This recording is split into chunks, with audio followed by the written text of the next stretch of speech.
Hello, everybody. Welcome back. My name is Leher Jain, and I'm a second year law student at the National Law School, Bangalore.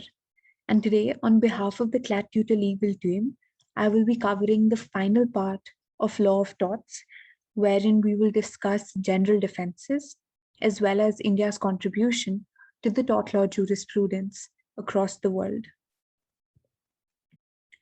There are four main defenses to tort law in India. First is consenting to the legal injury that is being caused. Second is contributing to the negligence. Third is illegality. And lastly, sovereign immunity. The first category, which is consent, is also known as voluntary non-fit injuria, which basically means that if any person volunteers or has consented to the harm being caused, then such an injury does not amount to a legal injury and the other person is not liable. This is considered in a lot of risky activities where the person is made to sign a consent form.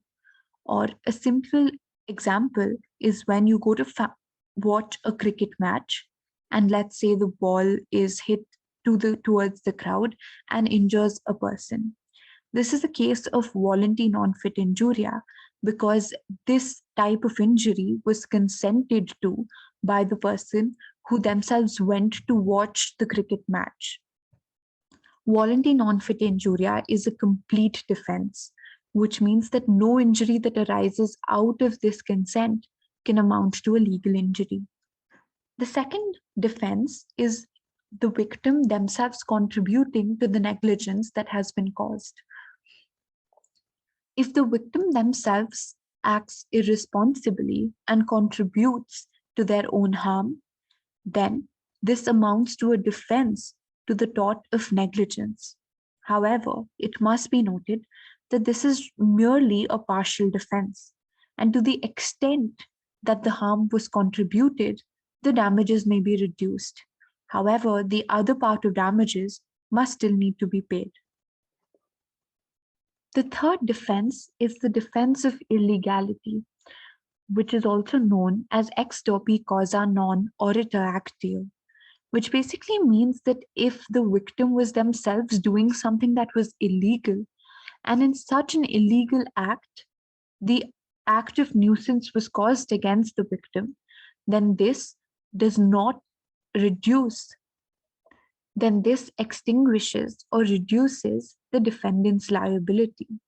For example, if a thief gets hurt while escaping from the property of another person due to the owner's own negligence, then it does not amount to a tortious liability because the thief was in the first place doing an illegal act. The last defense that we will be studying today is the defense of immunity or sovereign immunity, which means that there are certain defenses which the state can take while committing any tort on its citizens, and such a tort does not give a rise to any sort of liability. Another aspect of this is the doctrine of necessity, which states that if an act is done and causes any harm, but it is done in good faith in order to prevent a larger harm from happening, then such a harm is not considered to give rise to tortious liability. Now we will look at the kinds of liabilities that arise under the tort law. First is fault liability, which we have seen till now, wherein the person who is accused themselves have caused the wrong to the victim without any justification or excuse. There's also other forms of liability where the wrongful act is not done by the person accused themselves. They are called non-fault liability sections or strict liability sections.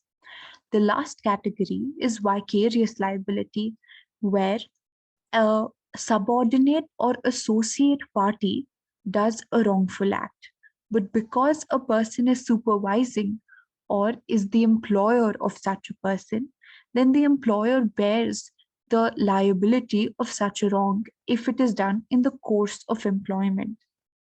To put it quite clearly, vicarious liability signifies that A may incur a damage caused to C, but the negligent act was actually done by B.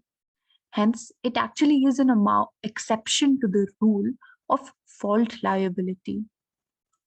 There are three main examples of vicarious liability where an agent might cause a wrongful act on behalf of the principal, or partners may cause acts for each other, and lastly, the act done by a servant in the course of employment of his master. The second category is strict liability. Now, the general rule in tort law is that a person has to do a negligent act for it to actually amount to a tort. However, this general principle of liability is not followed in cases which fall under the category of hazardous activities, and the person is anyway held liable for all consequences of his acts. If, for example, you are the owner of a dog who is very dangerous and that dog goes out and causes a lot of damage, then the owner of such a dog will himself be considered liable, even though there was no negligent act done on their basis. There are three main conditions which need to be fulfilled. First, that there must be a dangerous thing that is brought on to a person's land. Second, the thing must escape. And third, that it must cause an injury and that thing must amount to a not natural use of the land. There are several defenses to the tort of strict liability. Things like act of God, working under statutory authority, having the consent of the claimant themselves, a third party causing such a harm, common benefit, or default on the part of the claimant themselves. All of this are complete defenses to the offense of a strict action.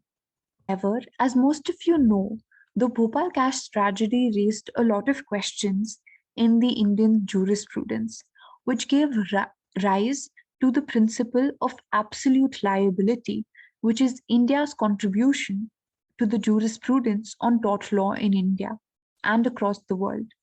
It was established in the case of MC Mehta, where there was an oleum gas leakage from Shriram Foods. Several defenses, which we have studied in the previous slide, were raised in this case. And the Supreme Court realized that the doctrine of strict liability is not sufficient to hold the people of and the owners of the Shriram Foods and Fertilizers responsible. They rejected the old rule of strict liability and came up with absolute liability. Absolute liability is a situation wherein an enterprise which is earning profits out of its operations does an inherently dangerous activity and causes harm to anybody on account of an accident which occurs while they are carrying out this commercial enterprise. The main rationale for absolute liability is that this commercial act is amounting to an enrichment of the owner themselves, and hence the owner must be held absolutely liable. Thank you so much for watching our series on tort law. Do mail us if you have any queries and leave your feedbacks in the comment section.